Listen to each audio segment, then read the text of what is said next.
जहां चारों तरफ हरियाली हो, दूर से कोई सुंदर मनोरम क्षेत्र दिखाई दे रहा हो, जहां भगवा पताका किसी इष्ट का दर्शन करा रही हो, जहां लोगों की आस्था एक अतुल्य दर्पण सा लगती हो, जहां माथा टेकने के बाद लोगों की मुराद पूर्ण हो जाती हो, जहां केवल मुराद ही पूर्ण नहीं हो, साथ साथ में किसी के साया से मुक्ति भी मिलती हो। ऐसा ही दिव्य क्षेत्र है जिसे नाम दिया गया है बालाजी मंदिर, और यहाँ विराजमान है मेहंदीपुर बालाजी के हनुमान जी महाराज।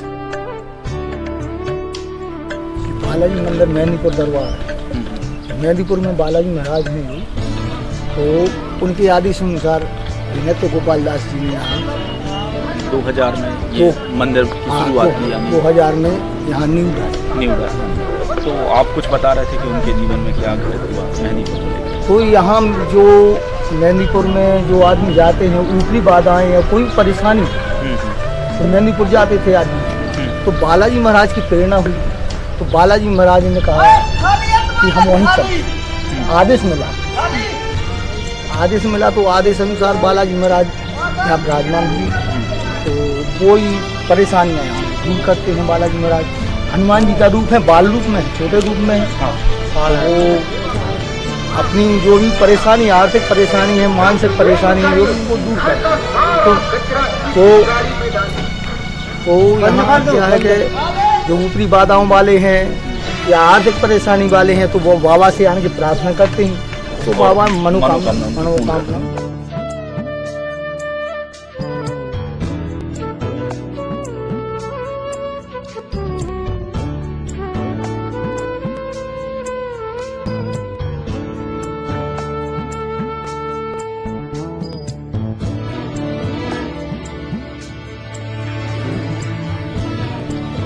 नमस्कार, मैं आशुतोष शर्मा। हर बार एक नए दिव्य क्षेत्र में जाता हूँ और वहाँ आपको बताता हूँ कि यहाँ पर क्या खास है। आज हम आ चुके हैं बालाजी मंदिर। बालाजी मंदिर जो मेहंदीपुर बालाजी के नाम से जाने जाते हैं। ऐसी मान्यता है कि वहाँ जाने के बाद अगर ऊपरी बाधा किसी को होती है, भूत प्रेत का साया किसी को होता है, तो हनुमान जी महाराज उनके सारे कष्टों को हर लेते हैं। ऐसा ही दिव्य क्षेत्र सागर में भी है, जहाँ हनुमान जी की उपासना लोग करते हैं और सभी बाधाओं से मुक्ति पाते हैं। देखते हैं इस मंदिर में क्या खास है और क्या यहाँ का महत्व है।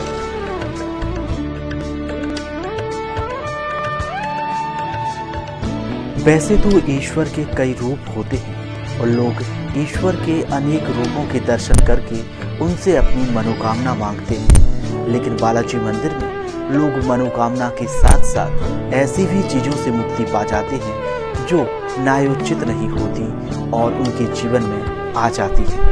आत्मा का हावी होना, ऊपरी साया होना, ऐसी ही बातें रहती हैं जब इंसान अपने मस्तिष्क पर नियंत्रण नहीं कर पाता और किसी और का वशीभूत हो जाता है। ऐसी ही चीज़ों से मुक्ति दिलाता है यह दिव्य क्षेत्र, और यहाँ कोई और नहीं बल्कि हनुमान जी महाराज ही बालाजी के अवतार में लोगों की अर्जी सुनते हैं और पेशी होने के बाद में उनसे उनके कष्टों को हर लेते हैं। बालाजी मंदिर में अर्जी लगाने का विशेष महत्व रहता है।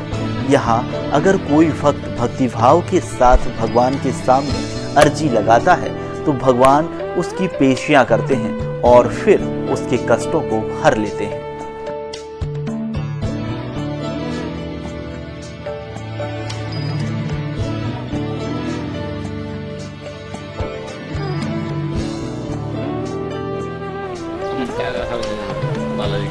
दरखास्त कैसी लगाई जाती है? दरखास्त यहाँ दरखास्त लगाने के लिए बालाजी महाराज से प्रार्थना करनी होती है। और बालाजी महाराज के यहाँ 5 जगह दीपक रखे जाते। बालाजी महाराज के यहाँ दीपक रखे जाएंगे। भैरव बाबा से प्रार्थना की जाएगी, केतराज सरकार से, हरसिद्धि माता से एवं सभी देवों से प्रार्थना करेंगे। आप 5 जगह दीपक रखने के बाद वहाँ से 2 बतासे मिलते हैं। 2 बतासे वो मरीज हो या कोई ऊपरी बाधा वाला हो या कोई कामना वाला, उसके लिए खिलाया जाए। तो उस बालाजी के जो बतासे प्रसाद के हैं, उनसे उसका कार्य पूर्ण होता है। तो जैसे किसी के अंदर कोई भी जिज्ञासा है जो ईश्वर के सामने जाने से उसकी हल हो जाएगी, हाँ। चाहे वह भूत प्रेत की बाधा उसके ऊपर हो, चाहे वह आर्थिक कुछ परेशानी, आर्थिक परेशानी, चाहे वह कुछ पाना चाहता हो, तो उसको दरखास्त लगाने के लिए कैसा आप पूरे तरीके से एक बार समझाएं कि किसी इंसान को अगर मंदिर आना है तो उसको क्या करना होगा?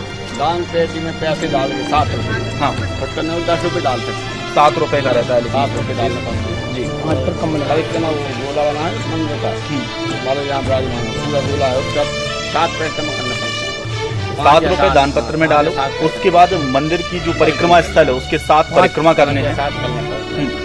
इसके बाद वहाँ दीपक देंगे, परिक्रमा करने के बाद पहले डाले परिक्रमा किए तो वहाँ दीपक देंगे पंडित जी, हम लोग को जो भी बैठे वहाँ पर, तो दीपक अंदर रख के प्रार्थना करना पड़ती है। 5 दीपक मिलते हैं, 2 बालाजी रखे जाते हैं, वहाँ 4 देव विराजमान है अंदर। सबसे पहले बीच में पूरे 5 दीपक जला लिए, बीच में 2 दीपक रखना बालाजी को प्रार्थना करना था। इसके बाद भैरव जी को दिया रख के प्रार्थना करना पड़ता है। इसके बाद जी इस तरफ रखी तो उनको भी एक दीपक रखना, कोई प्रार्थना एक ही करना पड़ता है 4 देवों की। इस तरफ हर सिद्धि माता बैठी, उनके लिए एक दीपक रखना, सबको दिया रखे अलग अलग सब चीज प्रार्थना करना, एक ही काम है। और प्रार्थना करने के बाद वहाँ जो बच्चे से ले आएंगे वो बच्चे से लिए जाते हैं, जिसका भी काम है, ऊपरी वाला है, कोई भी है, उसके लिए वो बच्चे से जिसकी मनोकामना हो उसके यहाँ कोई आदमी कार्य नहीं करता है, स्वयं बालाजी महाराज वो कार्य करते हैं, अपना हमारा हो या आपका हो या किसी भी का भी। तो इसका काम हम पंडित लोग नहीं करते, ना यहाँ कोई कार्य करता है, सिर्फ बालाजी महाराज की कृपा से ये सभी कार्य पूरे होते। हाँ, कोई भी परेशानी हो, आर्थिक परेशानी, मानसिक परेशानी, कोई भी परेशानी, तो बालाजी महाराज स्वयं उसकी करते हैं। यदि कोई ऊपरी बाधा वाला आता है तो उसकी ऑटोमेटिक यहाँ पेशियाँ चलने लगती है, ऑटोमेटिक उसकी पेशियाँ चलने लगती हैं। यहाँ ऑटोमेटिक आदमी आएगा, ऑटोमेटिक बाबा की शरण में गिर पड़ता है और ऑटोमेटिक उसकी पेशियाँ मूड हलना शुरू हो जाता है और ऑटोमेटिक बालाजी महाराज उससे कहलवा लेते हैं कि तुम कौन। यहाँ ऐसा है, यहाँ कोई ना पंडित काम कार्य करता है, यहाँ ना कोई कर्मचारी कार्य करता है, ना कोई बताता है, ना कुछ।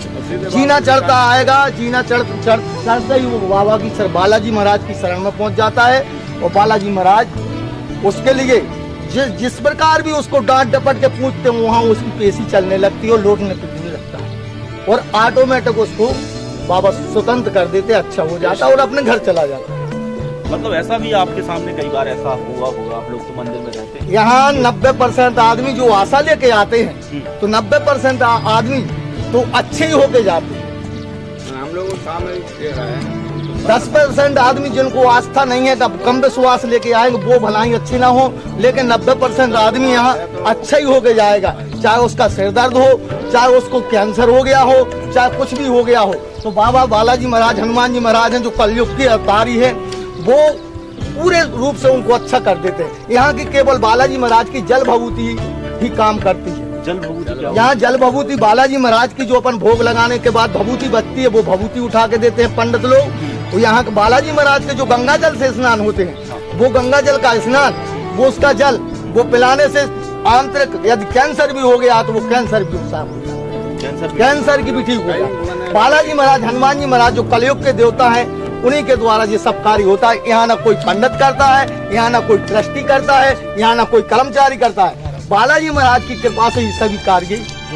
एक बात और, जैसे आप लोगों ने कभी देखा हो कोई भक्त यहाँ पर आ रहे हैं और अचानक से उनके अंदर परिवर्तन होता है, वहाँ माथा टेक कर वो जो आप बता रहे हैं पेशी बनने लगती है, तो ऐसा हुआ है? हाँ, ऐसा होता है। यदि उसके ऊपर कोई ऊपरी बाधा है, यदि कोई परेशानी है तो ऑटोमेटिक वो अपने आप लौटने पीटने लगता है। यदि आप किसी समय आरती के समय आएंगे तो हम आपको पूरी रिपोर्ट आपके कैमरे में समय आप सुबह आप 9:30 बजे आए तो आप स्वयं देख सकते हैं। ऐसा फिर होता है। हाँ, चले तो फिर मंदिर चलते हैं। वो भी बनना दूर से देखने पर एक छोटी सी पहाड़ी पर एक मड़िया दिखाई देती है, लेकिन जब उस पहाड़ी के दिव्य क्षेत्र में आप पहुंचते हैं तो एक भव्य मंदिर दिखाई देगा, तो लोगों की एक विशेष आस्था का केंद्र भी। चारों तरफ हरियाली और इस हरियाली के बीच में केवल राम नाम की धुन सुनाई देती है और इस धुन के साथ ही लोग भक्ति भाव से यहाँ माथा टेकते हैं और हर मुराद बालाजी महाराज उनकी पूर्ण भी कर देते हैं।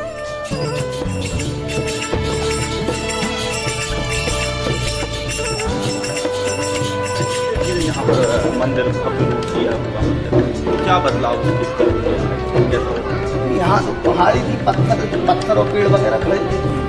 बालाजी महाराज की कृपा हुई, बालाजी महाराज की स्वयं यहाँ स्थापना हुई, तो यहाँ सफाई वगैरह हुई, बाद में सफाई हुई, बाद में मंदिर का निर्माण हुआ। और आज अगर बात करें तो इतना मनोरम दृश्य यहाँ पर लगता है, इतना सुंदर माहौल यहाँ पर हो चुका है, साथ में ईश्वर भी विराजमान है, तो एक भक्ति का माहौल, दोनों का एक समावेश हो जाता है। हाँ, भक्ति का माहौल, और यहाँ 24 घंटे अखंड कीर्तन चलता है। 24 घंटे अखंड कीर्तन, सीताराम जब सीताराम की धुन चलती है। यहाँ 3 आदमी परमानेंट 24 घंटे बैठे रहते हैं।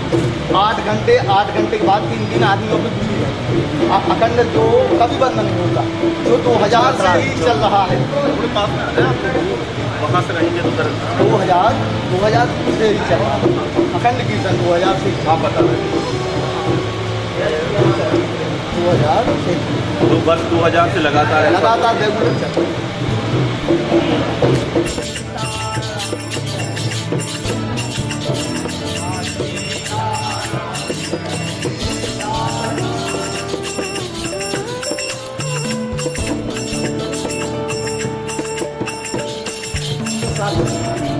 जब इनकी आरती होती तो इनके पहले श्री सीताराम भगवान की आरती। हाँ, सीताराम भगवान की आरती होने के बाद ही बालाजी महाराज की आरती। बालाजी महाराज की आरती होने के बाद श्री बादाहरी हनुमान जी, जो सांवली वाले, वो भी यहाँ विराजमान है। और पीछे सालासर बालाजी विराजमान है, जो पीछे दिख रहे हैं, और वो पंचमुखी हनुमान जी, उनकी आरती होती है। पीछे इस मंदिर के पीछे श्री महाकाली माता जी विराजमान, उनकी आरती होने के बाद भोग का कार्यक्रम शुरू होता है। फिर भोग लगता है, उसके बाद भोग लगने के बाद प्रसाद होता है। और दिन भर में ये कितनी आरतियाँ होती हैं? यहाँ दिन भर में 3 आरतियाँ होती हैं। सुबह आरती होती है श्री बालाजी महाराज सीताराम भगवान के बाद बालाजी महाराज की एक आरती। इसके बाद दोपहर में पेटराज जी का मंदिर आगे बना हुआ है, 2 बजे करेक्ट 2 बजे श्री पेटराज सरकार की आरती। आरती के उपरांत प्रसाद वितरण होता है। शाम की आरती फिर 7:30 बजे श्री बालाजी महाराज की, यानी 2 आरतियाँ बालाजी महाराज की होती हैं। एक पेटराज सरकार की 2 बजे। हनुमान जी महाराज जो लेटे हुए हैं, ये सांवली वाले हनुमान जी महाराज हैं, जो छिंदवाड़ा के पास पर लेटे हुए मुद्रा में है, और ये छिंदवाड़ा के पास में सांवली गांव है वहाँ से। और ये सालासर बालाजी, ये सालासर है, जो मेहंदीपुर राजस्थान के मेहंदीपुर क्षेत्र से थोड़े आगे सालासर गाँव, सालासर पंचमुखी हनुमान।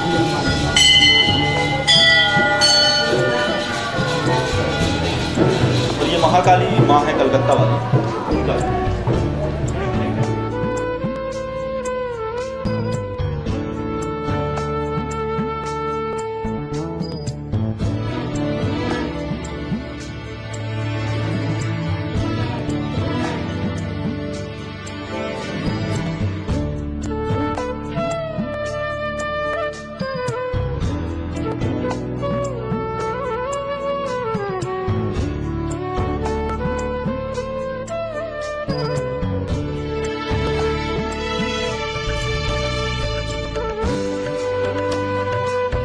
चालू इसमें जो कौन सा मंदिर बन रहा है? श्री बालाजी महाराज का भी मंदिर बन रहा है। इसमें 5 मूर्तियाँ विराजमान होना है। तो जब मंदिर का पूर्ण निर्माण हो जाएगा, अभी काम चल रहा है, पैसे की कुछ कमी के कारण अभी काम रुक गया। तो यहाँ 5 मूर्तियाँ विराजमान होंगी एक साथ? 7 मूर्तियाँ जो तैयार है। अच्छा, ये वाली जो मंदिर है, ये भैरव बाबा का मंदिर है, जो नीचे मंदिर है, जो भैरव बाबा का मंदिर, भैरव जी विराजमान है। जब बालाजी महाराज की कृपा होगी तो धीरे धीरे काम चल रहा है यहाँ पर इस मंदिर का। जैसा पैसा आता है वैसा वैसा लगता जाता है। और क्या काम, अभी काम बंद है। यहाँ पर 7 मूर्तियाँ विराजमान होंगी। हाँ, इसमें बड़े मंदिर में बालाजी महाराज की मूर्ति विराजमान है। बालाजी महाराज तिरुपति बालाजी शंकर जी सह परिवार आए तो उसमें विराजमान रहेंगे। अन्य माता मंदिर लास्ट में छोटा मंदिर बनाते हैं। छोटा मंदिर पहले जब ये मंदिर का निर्माण नहीं हुआ था, जब बालाजी मंदिर सर्वप्रथम स्थापना उसी में हुआ है।